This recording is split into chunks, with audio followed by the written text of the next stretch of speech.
Go ahead and open our Bibles to Ephesians chapter 5 for hitting the mark as a husband. God's design for every man to lead, provide, and protect. Check this out. American men received a stinging insult from British psychiatrist Dr. Joshua Barrier, who described them as a bunch of weak-kneed, lily-livered sissies. That's the opening salvo that Aubrey Andelin, he introduces his powerful book called Man of Steel and Velvet, written well over 50 years ago in 1972. And this guy further explained the following. He says that in a previous survey made in 1964, he, Barrier, thought women were at fault, declaring American women to be domineering. He says, before I thought that the women wanted to rule the country. I changed that opinion. Women are compelled to take over, not fighting to take over, he continued. I thought the men who attended some seminars, this is Barrier speaking, that he spoke at with their wives, would shoot me for my remarks, but instead they all agreed with me. It's still the fatherless society, he says. The husbands are not husbands. All the women are crying out for a strong man, and he's just not there, Barrier said. And I wonder what a guy like him would have to say about the state of manhood in America some 50 years later in our generation. And Andelin, he goes on, he says that throughout our society, we find men who are weak, spoiled, pampered, spineless for the most part, lacking moral, physical, or mental strength, or all three. The whole kit and caboodle, as it were. He says, there are men who fail to take their position as head of the household, who allow women and children to push them around, not wishing to accept the responsibility which is rightfully their own. And mind you, we're not talking about the classic Reb Tevye version and the Fiddler on the Roof. We just finished watching that this past week, and at a crescendo point of the movie where he's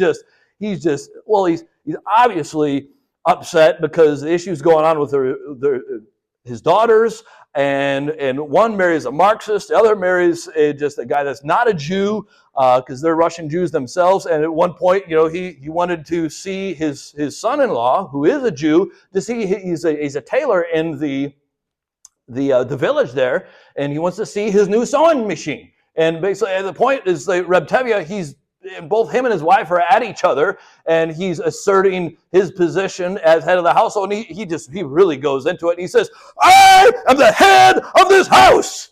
We're not talking about that. It was a good example of what not to do. It was quite humorous. And your heart goes out to people in that kind of situation, because the film unpacks so much that strikes close to home for every one of us, even as we endeavor to stand for truth and righteousness in our generation. Andelin goes on, he says, some, in fact, blatantly encourage their wives to assume this burden. Many of our so-called jokes center around the idea of the wife wearing the pants in the family. Her husband is facetiously portrayed as a blundering bumpkin, buffeted around by circumstances, offering no strong decision or direction or leadership. And he says, men have also failed to assume financial responsibility to provide bread for their tables. Women must come to the rescue. We have a generation of working mothers. There are 24 million, mind you, this is 50 years ago, in 1972. There are 24 million American women who must leave their households daily to assist men in providing the living. The home is neglected as the wife shares this masculine responsibility, either by his failure to provide adequately or through his lack of firmness in managing his money to cover expenses. Men fail to measure up as men. And he continues, he goes on, he says, lack of chivalry, the old-fashioned chivalric code of honor, dignity, nobility, is apparent. The lack thereof is apparent on every hand. Women of necessity must take care of themselves. They change their own tires, wash the automobiles, mow the lawn, repair the furnace, paint the house, and lift heavy objects. Where are the men waiting to offer masculine assistance to the gentler sex? And finally, he says, in addition to failing at home, men are failing to measure up in society. In other words, if we don't get it right in the church and family, it doesn't lead to human flourishing. Unless the Lord builds the house, they labor in vain who build it. And it's not that complicated.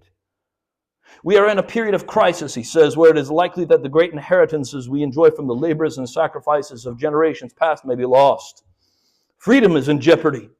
It's a time of turmoil, strife, and numerous problems. Our only hope is for men to rise to their feet as real men. But where are the heroes of today, he asks? Where is the man who will proclaim, give me liberty or give me death? Mind you, that was 250 years ago, exactly this spring, March 23rd, 1775, that Patrick Henry heralded those famous words.